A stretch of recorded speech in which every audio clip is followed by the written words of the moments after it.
For you backbreakers on a budget, the sparing sparring partners, you prudent powerhouses of the world, we got some powerful cards for you for under $1. Imperial Storm swoops in at first for 30 cents from Commander 2018. Imperial Storm is 4 and 2 white for a sorcery. When you cast this spell, copy it for each time you've cast your commander from the command zone. Create a 4/4 angel token with flying. This can cause a serious threat if you're running small commanders that tend to get removed like Ragnarok or Gaddock Teague. This also interacts really good with Magecraft, so Extus Orik Overlord works great with it. Overall, I really like this card. Akroma's Blessing comes in at 31 cents from Onslaught. Akroma's Blessing is 2 and a white for an instant. Choose a color. Creatures you control gain protection from that color until end of turn, cycling for 1 white. This card can protect your creatures from board wipes like Blasphemous Act and straight up spot removal. It makes your attacks way better, your blocks way better, and if none of that works, you can just cycle it away for 1 white, which is actually really good, especially in a mono white deck. Unctus Grand Metatect comes in at 21 cents and packs a punch. Unctus is 1 and 2 blue for a 2/4 legendary artifact creature Phyrexian Vidalcan. Other blue creatures you control have whenever this creature becomes tapped, draw a card, then discard a card. Other artifact creatures you control get +1/+1,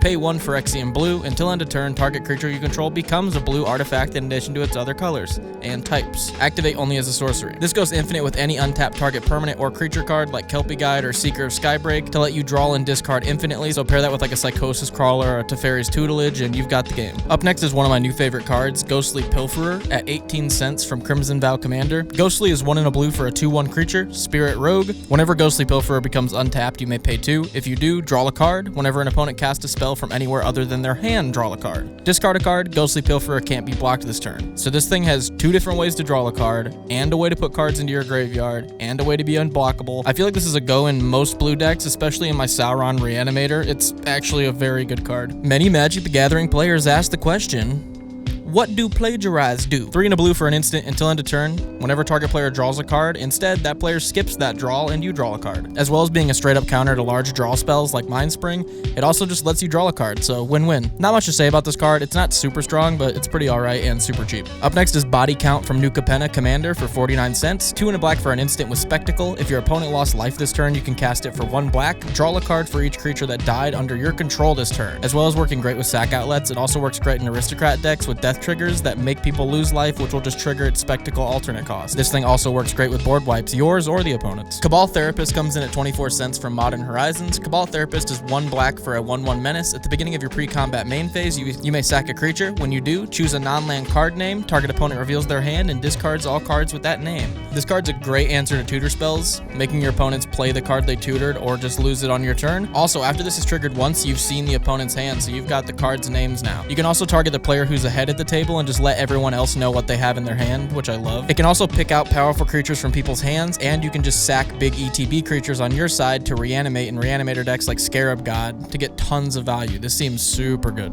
Up next is a new card from Lord of the Rings with Gimli, Counter of Kills from Tales of the Middle Earth for 5 cents. This card goes nutty. Gimli is 3 and a red for a 4/3 legendary creature Dwarf Warrior with Trample. Whenever a creature an opponent controls dies, Gimli deals 1 damage to that creature's controller. This card's frankly pretty cracked. This includes tokens that die, and it's also Gimli doing the damage, so if you give it lifelink with cards like Basilisk Collar, you're going to be gaining a lot of life and doing a lot of damage with this thing, and 5 cents, like 100%. Park Heights Maverick comes in at 20 cents from New Capenna Commander. 2 and a green for a 2/2 creature Human Soldier with Dethrone. Hey, love me some Dethrone, I'm glad to see it back.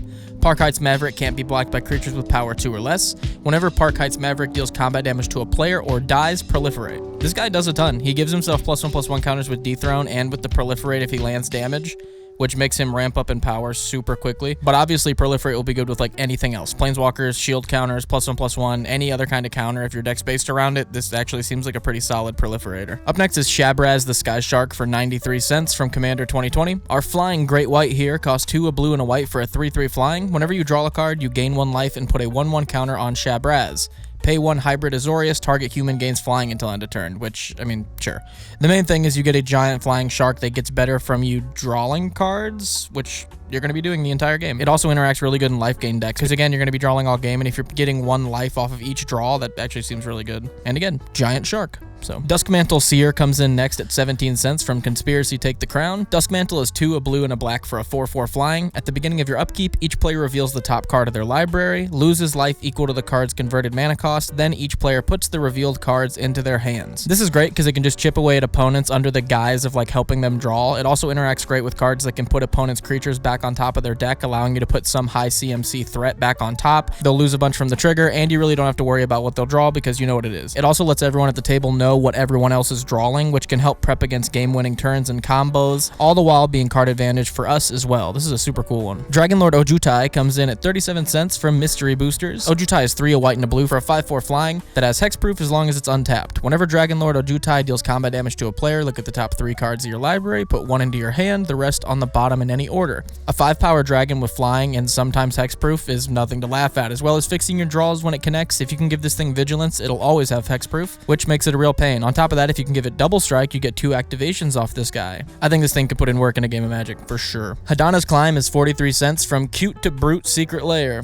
I have no idea. 1, a blue and a green for a legendary enchantment. At the beginning of combat on your turn, put a 1/1 counter on target creature you control. Then if that creature has 3 or more on it, transform Hadana's Climb. On the back, it's a land that taps for any color, but it can also tap along with 1, a green, and a blue to give target creature +X/+X in flying, where X is that creature's power. Talk about a win con. The front side makes creatures big, and the back side makes creatures bigger. So Mirrorworks is next for 36 cents from Commander 2018. Mirrorworks is 5 colorless for an artifact. Whenever a non-token artifact enters the battlefield under your control, you may pay 2 colorless to create a token copy of it. This works great with Soul Ring or any other mana rack that taps for at least 2 mana because they're able to just copy themselves. It can also make copies of your biggest threats on board. On top of all that, if you're in a blink deck with a lot of artifacts, this is just great because you can just keep blinking your artifacts with really good ETBs and then just keep making tokens of them over and over and over again.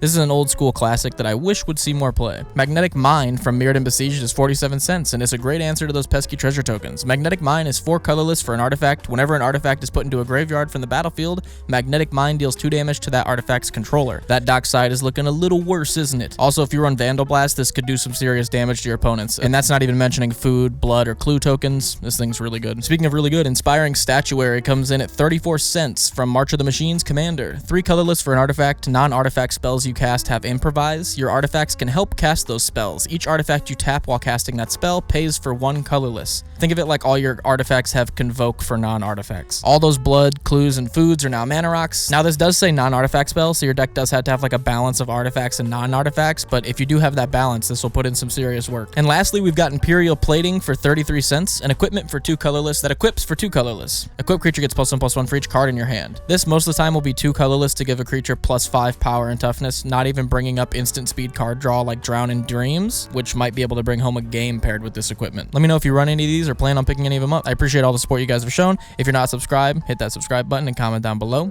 I always appreciate and read all the comments. Much love, guys, and go play some Magic.